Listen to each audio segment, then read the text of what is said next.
अस्सलाम वालेकुम, आप देख रहे हैं प्रोग्राम डिबेट न्यूज़ एनालिसिस। मैं हूं आपके साथ मुनीज़ मोइन। नाज़रीन, जैसा कि कल हमने बात की मुल्क में मौजूद माशी हालात के बारे में, क्योंकि वक्त कम था, हम उस पर ज़्यादा तफसील से बात करना चाहते थे, तो आज के अपने प्रोग्राम का आगाज़ हम इसी से करेंगे। और ख़बर ये भी है कि IMF ने वर्ल्ड इकनॉमिक आउटलुक रिपोर्ट जारी की है, जिसमें कि ये बताया गया है कि जो मौजूदा साल है इसमें महंगाई में भी इजाफा होगा और बेरोज़गारी भी बढ़ेगी, जबकि आइंदा माली साल में महंगाई में कमी की पेशगोई की जा रही है और हालात ये भी बताया जा रहा है कि बेहतरी की जानिब आ सकते हैं।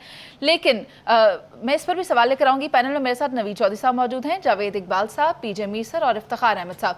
सबसे पहले जावेद साहब, आप ये बता दें कि मार्केट्स का एतमाद बहाल होता नजर नहीं आ रहा। आप देखें कि डॉलर तारीखी बुलंद तरीन सतह पर है, 1.33 जो है उसमें भी इजाफा देखने में आया है। देखो, मीशत तभी दुरुस्त होगी जब मार्केट में एतमाद आएगा, और एतमाद के लिए चाहे फॉरेन इन्वेस्टमेंट हो चाहे लोकल इन्वेस्टमेंट हो तब होगी जब मार्केट में स्टेबिलिटी होगी। स्टेबिलिटी आपकी हमेशा इनपुट कॉस्ट में होगी, चाहे वो बिजली हो, इंटरेस्ट रेट हो, डॉलर हो, एनर्जी की प्राइसिंग हो, इन सब में स्टेबिलिटी होगी तो मार्केट एतमाद करेगी। और ये चीज़ें तब होंगी जब पाकिस्तान की अवाम में सुकून होगा और पॉलिटिकल स्टेबिलिटी होगी। पॉलिटिकल स्टेबिलिटी तब होगी जब पाकिस्तान की पॉलिटिक्स में ऐसी हुकूमत होगी जिसके पास 5 साल का मैंडेट होगा, तो वो रिफॉर्म्स के साथ आएगी।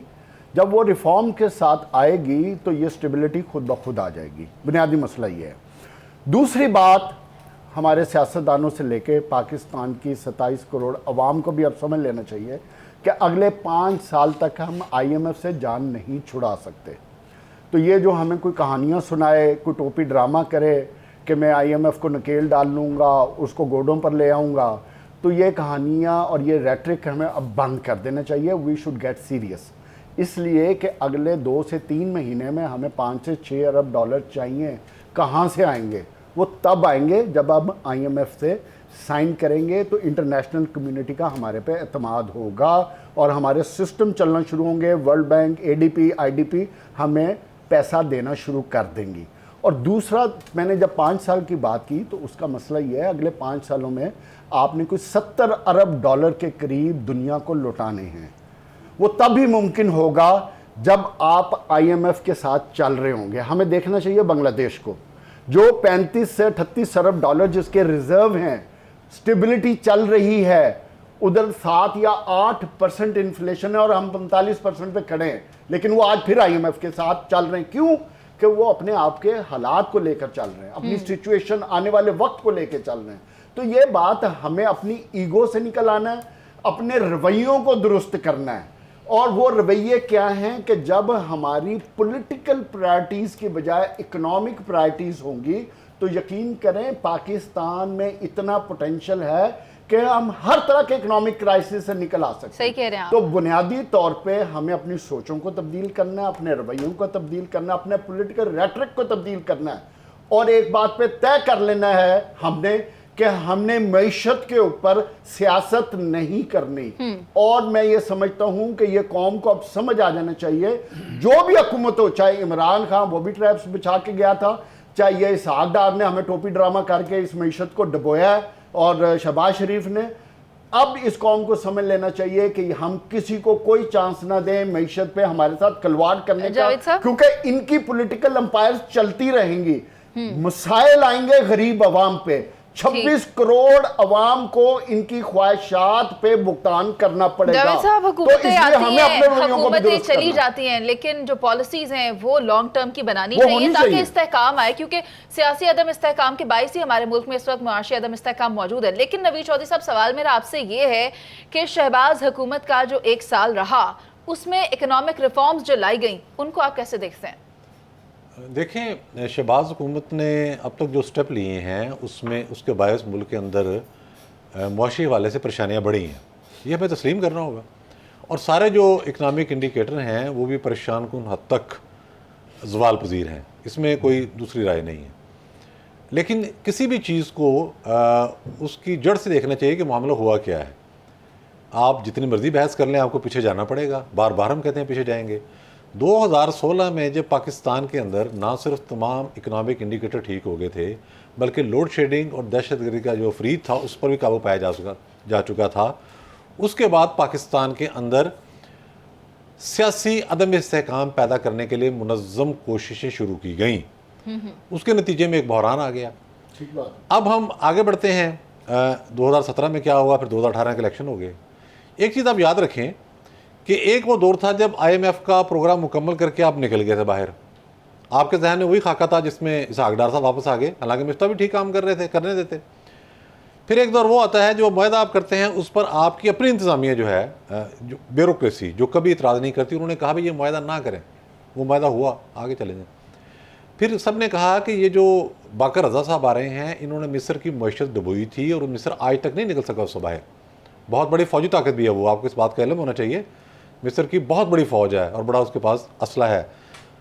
उसके बावजूद वो कर्ज़ों में डूबा हुआ है। यही बाकर रज़ा साहब IMF के वहाँ नुमाइंदे थे। वो ना सिर्फ आए बल्कि स्टेट बैंक को खुद मुख्तार किया गया। बहस हुई इस पर कि भाई ये क्यों कर रहे हो, ये तो मुल्क के लिए बड़ा ख़तरनाक साबित होगा। लेकिन हमने देखा कि गन पॉइंट्स पर अरकान असम्बली को, PTI के अरकान असम्बली की बात कर रहा हूँ, उनको भी ले जाया गया और उन्हें कहा गया कि आप जाएंगे और साइन करेंगे। उसके बाद आप 2022 में आ जाएं। फरवरी में जब IMF ने कहा कि आप ना तो कोई हमारी शराइत पूरी कर पा रहे हैं, उससे पहले काफ़ी सारी चीज़ें थी, जितने भी मुआहदे हुए वायलेट हुए। आपको जो एक बीच में बहुत बड़ा क्वेश्चन मिला वो मिला कोरोना की सूरत में। पाकिस्तान की मैशियत 2020 में ख़त्म थी। मैं ज़िम्मेदारी से कहता हूँ कोर कमांडर कॉन्फ्रेंस के अंदर भी ये मामला डिस्कस हो गया था कि ये काम अब नहीं चलेगा। कोरोना दुनिया के लिए जहमत बन के आया, आपके लिए रहमत बन के आया।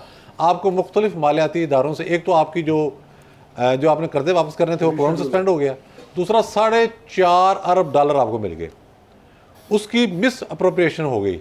उसका अगर हिसाब लगाएंगे, मैं नहीं उस जनरल साहब का जिक्र करना चाहता कि उन्होंने सुप्रीम कोर्ट में क्या कहा, वो जाने, अल्लाह ताला जाने, सुप्रीम कोर्ट जाने, लेकिन पैसे कहीं तो गए ना। फिर इस दौरान इस हुकूमत ने जो कर्जे लिए वो पाकिस्तान के मजमूई कर्ज़ों का, जो क़याम पाकिस्तान से अब तक जो कर्जे लिए गए थे उसका 80% था। शौकत तरीन साहब ने इतराफ़ किया, इतराफ़ भी एक मजाका खेज़ अंदाज में किया कि जी हम पर 80% का इल्ज़ाम लगा रहे हैं, हमने 76% लिए, लगाए कहाँ। तो अब हम IMF के शिकंजे में भी आ गए हैं, हम आलमी बरादरी के शिकंजे में भी आ गए हैं, हमने फॉरेन पॉलिसी के माल पर बहुत सारे दोस्तों को भी नाराज़ किया, डेट ट्रैप में भी आ गए, वहाँ भी हमारे लिए मुश्किलात पैदा हो गई। अमेरिका भी हमसे नाराज़ था एक वक्त में, चीन भी हमसे नाराज़ था, सऊदी भी हमसे नाराज़ था, तुर्की भी हमसे नाराज़ था, मलेशिया भी हमसे नाराज़ था। ये रिकॉर्ड पर है सारी चीज़ें। अमारात भी हमसे नाराज़ था, कतर भी हमसे नाराज़ था। अच्छा, एक वक्त ये है कि अब कोशिश हो रही है, लेकिन जाहिर है कि जो डैमेज एक दफ़ा हो जाए तो फिर आप उसको एक एक ईट करके जोड़ते हैं। सर आप ठीक कह रहे हैं कि अगर डैमेज हो जाए तो फिर नस्लें भुगतती हैं, और अब ये इस बात का अंदाज़ा हम नहीं लगा सकते कि कितना वक्त लगेगा पाकिस्तान की मईशत को दोबारा संभलने में।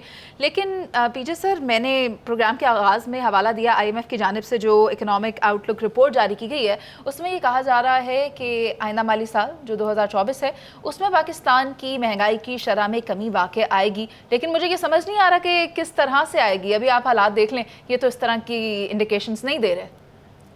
किसी ने लॉलीपॉप दिया होगा उनको कि हाँ भाई हम बेहतर करेंगे। द क्वेश्चन इज़, ये बात नहीं है। प्रॉब्लम ये है कि मैं कल ही एक बात कर रहा था, क्योंकि हमारे पास टाइम नहीं था, और इफ्तिखार ने थैंक यू फॉर के इसको हम एक्सटेंड करेंगे, आज बात इस पर करेंगे। मैंने गौहर एजाज से बात की एंड ही सेड कि देखो पाकिस्तान में लोगों को पता ही नहीं है कर क्या रहे हैं, ये इनको कोई पता नहीं है, प्रायोरिटी इनकी है कोई नहीं कि किस चीज़ को प्रायोरिटाइज़ करना है, क्योंकि जब तक आपका इकॉनमी ठीक नहीं होगी आपके पॉलिटिकल सर्कल्स ठीक नहीं होंगे। तो बेसिकली गवर्नमेंट जो है वो आपको एक तो एक्सपोर्ट अलाउ नहीं कर रही, कंपेटिटिव रेट्स नहीं दे रहे, there is no balance in your trade, in export and import. तो ये जो सारी चीज़ें हैं ये आपका डिलेमा आ जाता है डॉलर के ऊपर।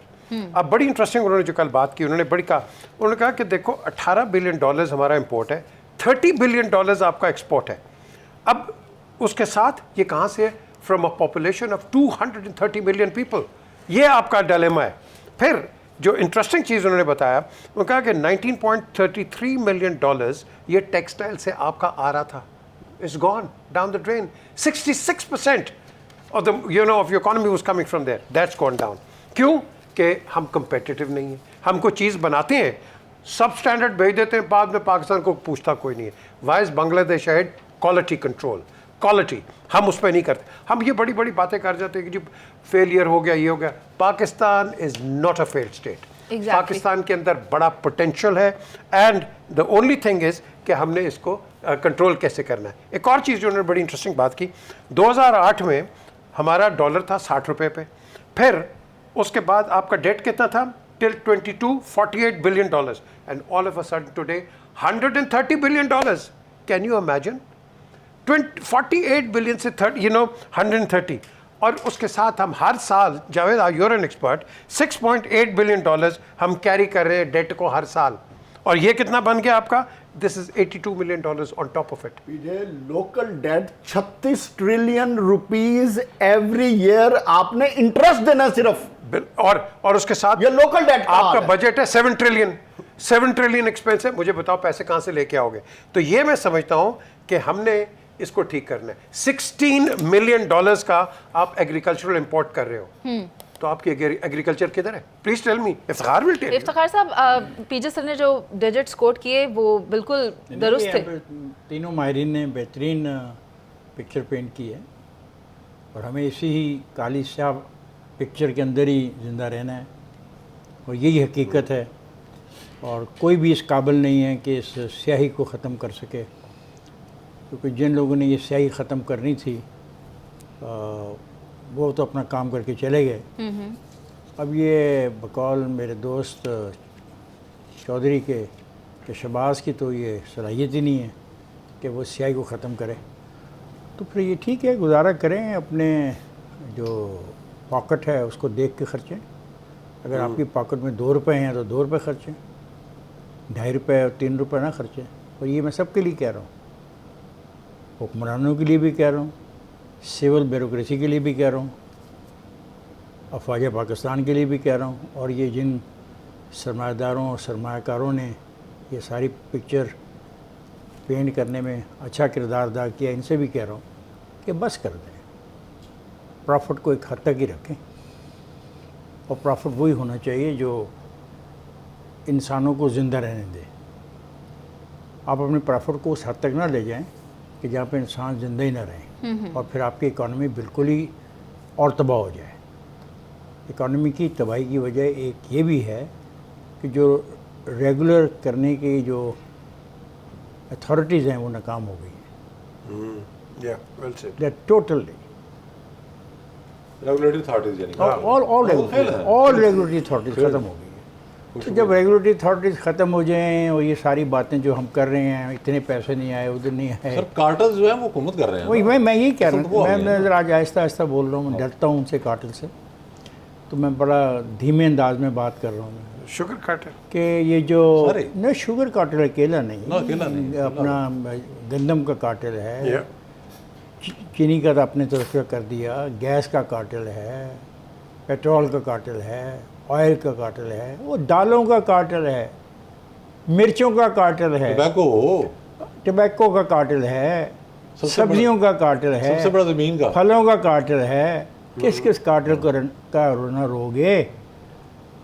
खरबपति बनने वाले कितना टैक्स अदा करते हैं, कभी ये भी डिबेट किसी दिन हो ही जाए इस मुल्क में तो अच्छा है। बहरहाल मैं आप तीनों माहिरीन की राय से इत्तफ़ाक़ करता हूँ, और हम काली स्याही हमारी मुकद्दर में फ़िलहाल लिखी गई है इक़्तिसादी हवाले से।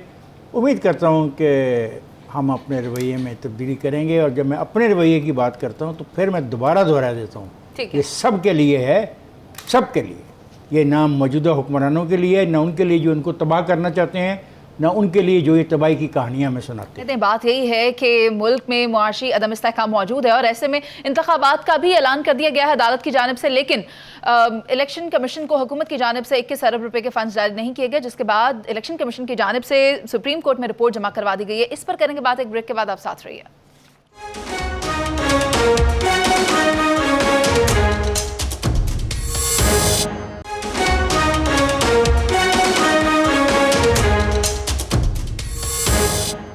पंजाब में इंतखाबात कराने के लिए 21 अरब के फंड्स नहीं मिले, और इस सिलसिले में इलेक्शन कमीशन ने रिपोर्ट सुप्रीम कोर्ट में जमा करवा दी।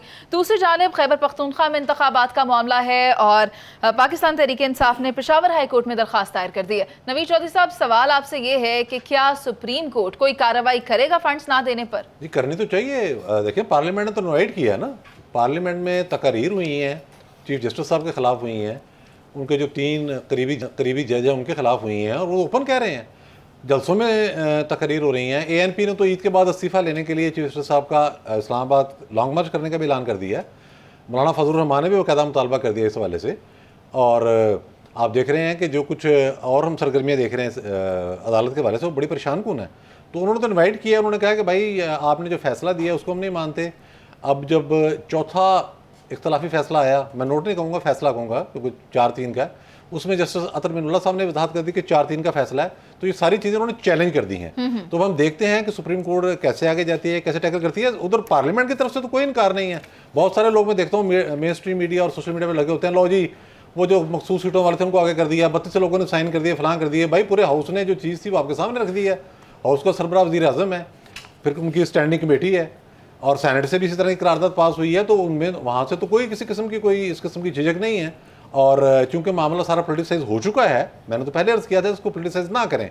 अब अगर हो गया है तो इसका पोलिटिकल जवाब अगर कोई देना चाहेगा वो दे ले, जिसे नाहल करना वो नाहल करके देख ले, जिसमें हिम्मत होगी। अच्छा, जो पार्लियामेंट अपना दिफा नहीं कर सकती जजों से, 2 या 3 जज पूरा आइन रीराइट कर दें और पार्लियामेंट बैठ के मुंह देखे, उनको तो वैसे वहाँ जूते छोड़ के निकल जाना चाहिए पार्लियामेंट से। वो कौन सी पार्लियामेंट है, वो कौन सी हुकूमत है। ये तो बहुत अच्छा हो गया कि एक मैं समझाऊँ कि डिफाइनिंग मूवमेंट आ गई इस हवाले से भी, ताकि अदलिया के मामला का भी तयन हो जाए कि अगर सारे फैसले उन्होंने करने हैं, अच्छा। हर चीज़ का कंट्रोल उन्होंने संभालना है, तो ये वज़ीर आज़म, ये नायब वाले, ये दूसरे तीसरे, ये फलां, ये क्या करने बैठे हुए हैं।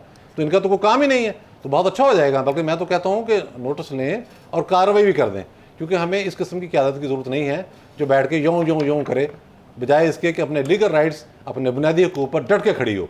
पूरी कौम को पीछे लगाना है आपने, पूरी कौम का इस्तेसाल हो रहा है। जिन कार्डर्स का हम जिक्र कर रहे हैं, कार्डर्स के पीछे कौन होता है, इदारे ही होते हैं ना। कार्डर्स कैसे चल सकता है, कोई भी कार्टल हो अगर उसके पीछे इदारे ना हो वो चल सकता है, वो तो एक हफ्ता भी नहीं निकालेगा। तो आप अगर उनका अपना दिफा नहीं कर सकते, अपने अवाम का दिफा नहीं कर सकते, तो अस्सलाम वालेकुम घर जाएं, तो इन्हें अदालत से जाएं, अदम एतमाद से जाएं, जैसे मर्जी। मैं चाहती हूँ पीजे सर ये बता दें, तो फिर क्या जमहूरियत भी कार्टल्स पर ही चल रही है? नहीं, ये इन्होंने बड़ी इंपॉर्टेंट बात कर दी है। ये कौन सवाल से ठीक है? नहीं, ठीक कह रही हैं ये, that's a valid question. The question is कि आई नीड क्लैरिफिकेशन। नबी साहब, ये कौन से इदारे हैं जो कि कार्टल्स को रन करते हैं? मैं जो भी हुकूमत सपोर्ट करेगा, तमाम जज जो नहीं तमाम मैं बताता हूँ, जिस वक्त कोई पटिशन Stay order क्या होता है? मैं बताता हूँ, Stay क्या है? जब कोई रेगुलेटरी अथॉरिटी कोई किसी को चेक करती है तो दे गो फॉर रिलीफ, पटिशन में चले जाते हैं। बिजली की कीमतों वो का पटिशन टैक्स जो खत्म है करना फिर साल हर साल पड़ी रहती है, उसका फैसला नहीं होता। इस दौरान जिस आदमी ने पटिशन की अल्लाह है भला वो करे। लूट मार करता रहता है, और एक मौके पे अगर आके कभी फैसला हो भी जाए तो फिर असूली तौर पे वो जो इतना अरसा है उसका सारा प्रॉफिट वापस आना चाहिए ना। जो आपका साथ बलूचिस्तान के प्रोजेक्ट पे हुआ, क्या नाम था उस प्रोजेक्ट? रेकोडेक के ऊपर ये फैसला किसने किया था? इफ्तिखार मोहम्मद यार, चौधरी, एक मिनट। अजमत सईद शेख, किसने किया था? गुलजार, जस्टिस गुलजार, और 3 रुकनी बेंच था। खलील रहमद भी थे। नहीं 3 रुकनी बेंच था। और इफ्तिखार जो भी मोहम्मद था, चौधरी, जो भी था, देखिए वो एक कारोबारी मामला था। ये यहाँ पे तकरीर करते हैं बड़ी बैठ के, गैर मुल्की नहीं आ रहे हो, सियासत की होगी, फलां होगी। गैर मुल्की इसलिए नहीं आते कि उनको यकीन ही नहीं है कि आपके मुल्क के अंदर अदालतों का रवैया क्या होगा, और सियासतदानों का। देखें, कैन आई फिनिश? और सियासतदान, देखें, लेट मी फिनिश। फिर आप देखें, ये जो हम बात कर रहे हैं इसकी कोर इशू में जाएं। पॉलिटिकल ड्रैगिंग हो रही है, इधर से कोई लकूना ढूंढ रहा है, इधर से कोई लकूना ढूंढ रहा है, and they trying to find a way कि how to delay the whole process. Constitution आपको कहता है we have to stick by the constitution. एक और डिबेट आपकी एमिनेट कर गई है कि भाई 4-3 है, ये वो जो मिनॉरिटी होता है, जो एक होता है, उसका ओपिनियन कंसिडर किया जाता है, और जो मेजॉरिटी होती है उसका डिसीजन इम्प्लीमेंट किया जाता है। That is what democracy and that is what the law says. एक आज की हुकूमत कितने वोटों पे चल रही है? 2 वोट्स पे है ना, Chaudhry Shujaat and Salik, that's it. If they back out, फुल्ला जमाली की गवर्नमेंट एक वोट पे चली थी। सो द क्वेश्चन कोई ऐसी बात नहीं है। नहीं, द क्वेश्चन इज, तो we have to respect the जजेस ना, we have to respect we have to respect the parliament also. Parliament also, absolutely, right. We have to respect the parliament. जिस तरह मैंने पहले कहा है कि ये एक बैड टाइमिंग हो गई, मैं आपको रिपीट करता हूँ, अगर ये फुल पार्लियामेंट होती, मेरा ख्याल है पीटीआई आपके साथ होता सबके। तो ये कह चुके हैं कि उनको किसने मना किया था बाहर जाने? गलती कर गया ना, ब्लंडर कर गया ना, ब्लंडर कर गया, गलती कर दी।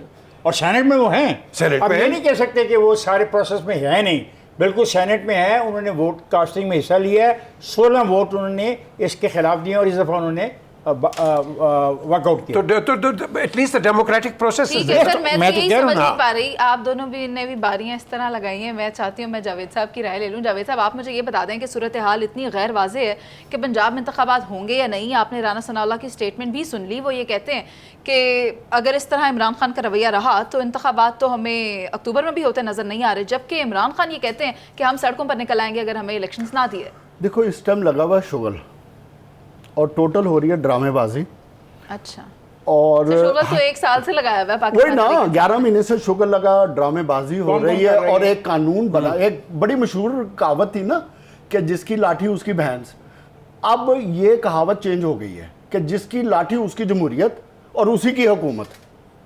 अब ये कानून नाफज है पिछले 11 महीने से। जो आइन है वो है अल्लाह अल्लाह खैर सल्लाह।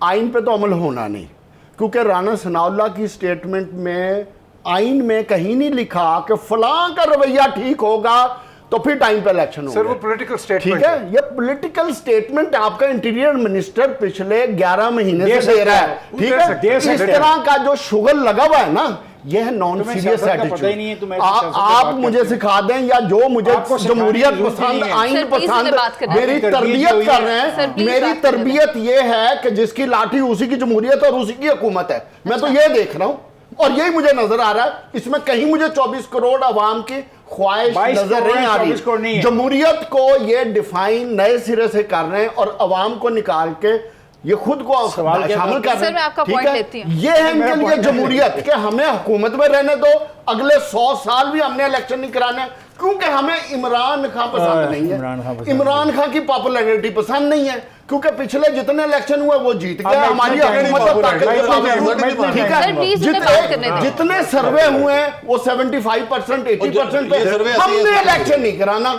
यार, ये ये हमारी सवाल क्या जमहूरियत। था? सर, प्लीज क्या अगले आप मुझे अगर बात करने इमरान देंगे? खान की पॉपुलैरिटी अगले 100 साल भी डिक्लाइन नहीं होती, हमने इलेक्शन नहीं कराना।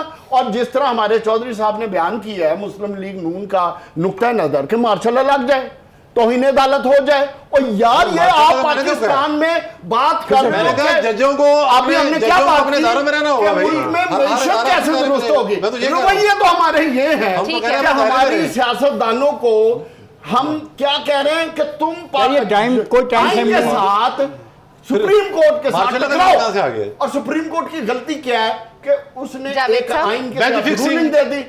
ठीक है जावेद साहब, आपका पॉइंट आगे। पीछे सर, आप कुछ ऐड करना देखिए, चाह रहे मैं हैं? ये बात कर रहा हूँ कि जो जावेद बात करते हैं या कोई करते हैं, जो भी किसी की स्टेटमेंट है वो एक पॉलिटिकल स्टेटमेंट है। It is not a legal statement. पीछे हमें सीरियस होना पड़ेगा। ना, पाकिस्तान उस आप दोराहे पर ये समझते नहीं है ना। non-serious गुफ्तगू नहीं हो नहीं, सकती। you're not trying to understand. Please understand, whether it is PTI, whether it is PDM, इनकी जो मर्जी स्टेटमेंट दे दें, they are politically gimmickries. बात आती कॉन्स्टिट्यूशन की, the end of the day, am I right और नॉट इफ्तिखार? तो फिर 90 डेज में इलेक्शन कराएं। सर, बात let it be. ये है पीजे सर कि पॉलिटिकल गिमिक्रीज जो है उनको आपने इस्तेमाल करना है तो कर लें, लेकिन इसका मतलब ये तो नहीं कि आप वाइट पेपर लहरा कर कहें कि ये साइफर है और फिर राना सना का बयान सब करते हैं। फिर राना सनाउल्लाह साहब का बयान हम सब ये दे करते दें कि हम इंतखाबात नहीं कराएंगे। ये इस तरह नहीं, के ये होता जो है। स्टेटमेंट्स हैं उनसे होता लॉस है। पाकिस्तान का हो रहा है। बात ये है कि अवाम Agreed. और रियासत के दरमियान जो कॉन्ट्रैक्ट है, जो लिंकेजेस हैं, वो आइन के साथ है और आइन को फॉलो करना होगा, आइन को obey करना होगा। इसी में ही हमारे मुल्क की बका है। अब मैं I could not disagree with you, but ये पॉलिटिकल जो थिएटर होती है, गेम्समैनशिप, ये चलती है, ये हर एक से चलती है, and you know we shouldn't take it seriously, that's it. ठीक है, इफ्तिखार साहब, आप कुछ ऐड करना चाह रहे हैं? जी नहीं, इसमें कोई ऐड करने की जरूरत नहीं है। बिल्कुल सही बातें की गई, इतनी वाज़ेह तौर पे आलमाना गुफ्तगू की गई आइन के हवाले से और पाकिस्तान के मसाइल के हवाले से, और ये जो बयानात देते हैं सियासी लोग उसके हवाले से बहुत खूबसूरत बातें की गई। और यही हम लोगों को समझाने आते हैं कि सियासतदानों को बिल्कुल बात नहीं करनी चाहिए एक दूसरे के ख़िलाफ़, चुप करके बैठना चाहिए। और कुछ लोगों को इजाज़त होनी चाहिए कि वो सड़कों पर खून बहाने की बात करें, वो बगावत की बात करें, वो मुल्क में खाना जंगी की बात करें, वो मुल्क के 3 सूबों की बात करें, वो मुल्क पे एटम बम गिराने की बात करें, उनको इजाज़त होनी चाहिए। और इस किस्म के जो छोटे से लोग होते हैं जिन्होंने कहा कि अगर ऐसी बयानबाजी होगी तो फिर तो शायद अक्टूबर में भी इलेक्शन ना हो, तो मैं तो इस पर कुछ नहीं कहना चाहता, क्योंकि ज़्यादा अच्छे तौर पे इस केस को मेरे दोस्तों ने पेश किया है और लोग जो हमें सुनते हैं वो बेहतर जज होते हैं, वो सही फ़ैसला करेंगे कौन क्या कह रहा था। ठीक है इफ्तिखार साहब, आपका भी पॉइंट आ गया। बात यही है कि तमाम इदारों को अपनी हद में रहकर काम करना चाहिए। वहाँ तक इदारों की बात आई तो मुझे याद आ गया कि तौहीन अदालत केस में आज़ाद कश्मीर हाई कोर्ट ने आज़ाद कश्मीर के वज़ीर आज़म को नाअहल करार दिया और कहा गया था कि उन्होंने जो है कुछ स्टेटमेंट्स दी हैं, कुछ तौहीन की है अदलिया की, उसके ऊपर इस तरह का इक़दाम उठाया गया। खैर अभी चलते हैं ब्रेक पर, वापस आएंगे, इसी पर बात करेंगे, आप साथ रहिए।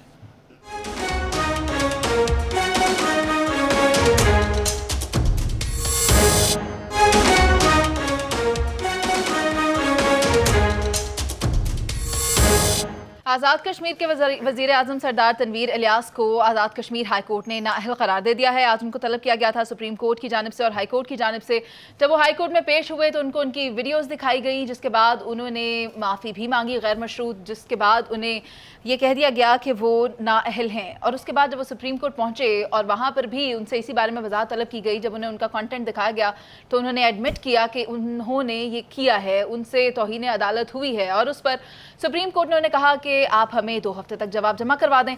तो इफ्तिखार साहब, आप क्या कहेंगे इस पर कि उन्हें 2 हफ्ते के बाद? जी बिल्कुल, ऐसे तमाम सियासतदान जो तौहीन अदालत करें उनको डिसक्वालीफाई कर देना चाहिए सारी उम्र के लिए, ताकि ये मसले ख़त्म हो जाए। ठीक है, यानी कि आप ये कह रहे हैं कि अगर कोई भी इस तरह का इक़दाम उठाए तो उन्हें नाअहल करार दे दिया जाना चाहिए। जी बिल्कुल, अदालतें हैं, जिसको जो चाहे। मैंने तो तजवीज़ पेश की थी कि एल्डर्स की कौंसिल बना लें, ये जज अपने आप को पूरा कर लें, 17 की तादाद, फ़ौज से रिप्रेजेंटेशन ले लें, सारे आईजी और तमाम चीफ सेक्रेटरी महकमों के, तमाम सूबों के और तमाम जो फेडरल सेक्रेटरी हैं और सूबाई सेक्रेटरी हैं उसमें शामिल हो जाएं, तो मुल्क चलाएं। अल्लाह खैर चला, न तौहीन होगी, न किसी को दुख होगा, न किसी का मामला को ज़ेर बहस आएगा, ख़ुद ब खुद ये मुल्क चलाया जाएगा। मुल्क चलेगा, मुल्क कोई ऐसा नहीं है कि यही कोई सियासतदान ही चला सकते हैं। और जहाँ तक आइन का मसला रहा तो इसमें कोई ना कोई रास्ता ढूंढ ही लेंगे ये, जब इकट्ठे बैठ जाएंगे सारे। ठीक है, मैं इसकी हमायत करता हूँ कि ऐसे तमाम लोग जिनसे जज हजरात चिढ़ जाएँ, वो बुरे लग जाएँ, उनको बुरा लगे ये आदमी, उनको हक़ है कि उसको डिसक्वालीफाई करें, उसको तमाम ओहदों से बरतरफ कर दें। पीजे सर, क्या आप समझते हैं कि शहबाज शरीफ के ऊपर भी तौहीन अदालत की तलवार लटक रही है? अगर वो सुप्रीम कोर्ट का फैसला तस्लीम नहीं करते तो क्या उनको भी डिस्क्वालीफाई किया जा सकता है? अब आपने जो सवाल किया वो मेरे दिमाग में था, मुझे नहीं पता कि आपने सवाल कैसे कर दिया। बिल्कुल सही आपने कहा है। देखें, ये है कॉन्स्टिट्यूशन ऑफ पाकिस्तान। ये क्या जो आज़ाद कश्मीर की गवर्नमेंट है, does it come under the ambit of the constitution of Pakistan? 1, it is a disputed area, तो उसके अंदर इसके अंदर भी काफ़ी टेक्निकल लकूनस हैं। जो कोर्ट्स इतना हार्ड डिसीजंस ले रहे हैं, कोर्ट्स होते हैं बड़े considerate, they are kind, they are thoughtful, and उसके अंदर I think a warning is more better, क्योंकि Kashmir being already a disputed area, आप फूड फॉर थॉट दे रहे हो टू द अदर साइड, और वो क्या आपका मजाक उड़ाएंगे? देखो ना, ये चीज़ें इंस्टेड के आप अपनी जो लिनन है ये आप मार्केट में आके धो, और हिंदुस्तान को आप एक ऐसा मौका दो कि वो पहले ही आपका एडवर्सरी है, दुनिया के अंदर जाके कहेगा, और फिर जाके अब ये क्या कहेगा, वो देखो जी इनके तो अपने कोर्ट ने इनको ये कर दिया। हालांकि जो भी अगर उसने अपॉलॉजी कर दी है, वो कहावत है, N ounce of apology is worth a pound of loneliness. Forgiveness हमारा मज़हब भी कहता है, फॉरगिवनेस हमारे अंदर टॉलरेंस भी होनी चाहिए। हाँ, अगर आप इसको कंटिन्यूली करेंगे, I am sorry, I agree with Iftikhar कि then I am sorry, then you don't spare anybody, but be kind, be considerate, and particularly in the area which is a disputed area, उसके अंदर we have to be politically, diplomatically and judiciously much more considerate. Naveed साहब, सियासी असरात क्या होंगे? आप भी देख रहे हैं एग्जीक्यूटिव वर्सेस जुडिशरी है, एनार्की की तरफ जा रहे हैं, क्या? एक फ़र्क है कि ये तो इन्होंने बयान दिया बुला के और इनको उन्होंने नाहल कर दिया। इधर तो इनवाइट कर रहे हैं ना, वो इधर चैलेंज है, सिंपल अल्फाज में जो पाकिस्तान के अंदर हो रहा है वो तो चैलेंज है कि वो जजों को कह रहे हैं कि भाई जो आप कह रहे हैं उसको नहीं मानते, वो एक डिफरेंट चीज़ है। बात यह है कि ये सब कुछ एक इंतहाई कबी और मकरू रस्म जो हमारे माशरे में शुरू हो गई अदलिया के अंदर, जिसे हम कहते हैं जुडिशल एक्टिविज़म, जिसे बामे अरूज पर पहुँचाया था इफ्तिखार मोहम्मद चौधरी ने, और फिर उसकी धज्जियाँ उड़ा दी साकिब निसार ने। ये उसके शाखसाने हैं, हर काम के अंदर पंगा, तरक्याती कामों के अंदर पंगा, बिजली के बिल हैं उन पर टैक्स खत्म कर रहे हैं। वो पता नहीं, आपको क्या पता कैसे लग रहा है भाई, वो $6 अरब किसने देने रैको टेक के? लेन से, जजों से, इनकी हर चीज जब्त करें, इनके बच्चे बाहर रहते हैं, मुल्क से बाहर पता नहीं कितनी प्रॉपर्टी है उनकी, हर चीज जब्त करके पैसे ले इनसे, हम भुगते फिर रहे हैं इनका काम। बात यह है कि जगह जगह आप स्टे देंगे। सरदार तनवीर ने क्या कहा, उसने कहा जी मैंने एक गैर मुल्की इदारे से पैसे ले लिए, इतने ले लिए, इतने $1 मिलियन, इतने मिलियन और आने, प्रोजेक्ट रोका हुआ अदालत ने, यही कहा ना। आगे जज्बात में को बात करके, अभी चंद दिन पहले वज़ीर आला बलूचिस्तान जो कुद्दूस बजिंजो साहब, उन्होंने असेंबली के अंदर बैठ के सीधा सीधा कहा, उसने कहा क्या मजाक बनाया हुआ है यार, ये कौन सी हाई कोर्ट है, मुझे बुलाओ, लगाओ कौन सी तो अदालत तुमने लगानी है। कहता कमाल हो गया, जो हम काम करते हैं पहले स्टे, जो काम करते हैं पहले स्टे। वो जो इफ्तिखार साहब ने बात की थी, स्टे के असरात क्या होते हैं। तो एक हुकूमत जो निज़ाम चल रहा होता है वो स्विच हो जाता है। एक देखें, एक सेक्रेटरी है, प्लानिंग कमीशन है, उसके बाद उसका कोई चेयरमैन है, पूरी मनसूबाबंदी हुई है, उसकी फिजिबिलिटी बनी है, उसके बाद काम होना शुरू हुआ है, सीधा ये जी स्टे जी खत्म जी, रोकता जी, सारा रुक गया। अब ये ऑरेंज लाइन के जो पैसे ज़्यादा पड़े हैं हमें, ये किसने पे करने हैं, हमने पे करने हैं ना, है तो कर्जा ही ना चीन का, ठीक है सॉफ्ट है लेकिन कर्जा है। किसने डले कराया था इसको, किसने स्टे दिया था, क्या मकासद थे उसके, उससे पहले मेट्रो के वाले से क्या उतारा। तो ये सारी चीज़ें जो हैं वो अल्टीमेट फिर हुकूमत में जो शामिल शख्सियात होती हैं, वो तनवीर इलियास हो, वो कुद्दूस बजिंजो हो, वो शहबाज शरीफ हो, वो कोई और हो, अल्टीमेट वो कोई ना कोई बोल पड़ता है। पहले माजी में बेनज़ीर साहबा भी बोलती रही हैं। बेनज़ीर साहबा ने तो बड़ी खूबसूरत बात की थी और उन्होंने आलमी हवाले दिए थे बहुत सारे, अभी भी मौजूद हैं। और फिर आसमा जहांगीर ने उनकी तायद की, उन्होंने कहा था कि कंटेम्प्ट ऑफ कोर्ट का कानून जो है इसको ख़त्म ही कर दिया जाए तो अदालत का ना। अब आपने जजमेंट दें, उसके बाद उसको हम चैलेंज करेंगे, चैलेंज होगा तो फैसला इम्प्लीमेंट करा लीजिएगा। 124 खत्म की जा सकती है, इसको भी खत्म किया सीधी जी गल है। जावेद साहब, नहीं तो वो तो आइन की जो तशरीह है, कहना चाहिए सादक अमीन की, वो तशरीह उन्होंने बदल दिया, तो इसको भी खत्म कर दें तो जावेद साहब आप ही बता दें, क्या सुप्रीम कोर्ट से कोई रिलीफ मिल सकता है वज़ीर आज़म आज़ाद कश्मीर को? देखो, जब तक आइन में ये चीज़ लिखी है जिसकी चौधरी साहब या इफ्तिखार साहब कह रहे हैं अमेंडमेंट नहीं आती, जो इस वक्त में उसके मुताबिक बिल्कुल रिलीफ नहीं मिलना चाहिए, आइन की बात बिल्कुल नहीं रिलीफ मिलना चाहिए किसी शख्स को। ये नहीं है, इसको बता दें प्लीज, ये उनका नहीं है, ये उनका नहीं। सर मेरा उनका सवाल आइन आइन का है था या ही नहीं। नहीं, उनका आइन है या नहीं है, मुझे इससे कंसर्न नहीं है। मैं एक बात जानता हूँ, कोई भी शख्स हो, कोई भी लीडर हो, उसको कोई हक नहीं पहुंचता हमारे किसी अदारे के सरबरा या किसी अदारे के रुकन पे तनकीद करे, चाहे कोई भी अदारा हो। मैं इस चीज़ के खिलाफ हूँ। चाहे हमारे ये जो रवैये हमने अख्तियार किए हैं ना, हमने जो रवैये इफ्तिखार साहब अख्तियार किए हैं ना, अपनी सियासतें चमकाने के लिए, अपनी कमजोरियों को छुपाने के लिए, ये क्या कह रहे हैं? जनरल जी खास जिंदाबाद, ठीक है, पता ही ये क्या कह रहे हैं, आई डोंट नो। ये कह रहे हैं जनरल जी खास मैं जिंदाबाद। बिल्कुल ठीक बात कर रहा हूँ। ये कहते हैं हम किसी की सियासतदानों कोई ने नहीं है। अपने अदारों को एक सॉफ्ट बैली के तौर पर लिया हुआ है, जिसका दिल करता है हम खलाई मखलूक बना देते हैं, जिसका दिल करता है जनरल बाजवा का नाम ले देते हैं, जिसका दिल करता है जनरल फैज का नाम ले लेते हैं। तो ये खत्म होना चाहिए, वो तो कुछ करते ही नहीं। और चाहे जुडिशरी है चाहे कोई भी हो, मुझे- लेकिन तौहीन अदालत पे बिल्कुल कंप्रोमाइज नहीं होना चाहिए। अगर आइन और कानून के तहत किसी ने खिलाफ वर्जी करता है तो उसके खिलाफ कानून को हरकत में ठीक है। आना चाहिए, नवीद साहब। कोई सॉफ्ट नहीं होना चाहिए। नवीद साहब, मैं एक शेर में बात ख़त्म करना चाहता हूँ, क्योंकि मैं बतौर कारकुन साफ़ी बड़ी देर से ये सारे मनाजर देखता आ रहा हूँ। है फैसला खुद बाइसे तौहीन अदालत, है फैसला खुद बाइसे तौहीन अदालत, कुछ कह के मैं तौहीन अदालत नहीं करता। बहुत खूब। मैं जी। सिर्फ ये कहूँगा कि जितनी भी हम डिस्कशन करते हैं ना, यहाँ एक बड़े अक्लमंद आदमी ने कहा है, स्नेक्स एंड लैडर्स, लूडो खेलते हैं ना, आप ऊपर जाते हैं, कहीं ना कहीं सांप होता है, वो आपको फिर नीचे ले आता है। ये हमारी सियासत है इधर। That's बहुत it. शुक्रिया आपका नवीद साहब, पीजे मीर सर, जावेद साहब और इफ्तिखार साहब। बात ही यही है कि आज़ाद कश्मीर कोर्ट ने 2 हफ्ते की मोहलत दे दी है। 2 हफ्ते तक सरदार तनवीर इलियास साहब को जवाब जमा करवाना होगा, और इसी के साथ जो अहसन तरीका है वो यही है कि इदारों का एहतराम सभी पर फ़र्ज़ है, इदारों का एहतराम करना होगा। इसी के साथ आपसे इजाज़त, अल्लाह निगहबान।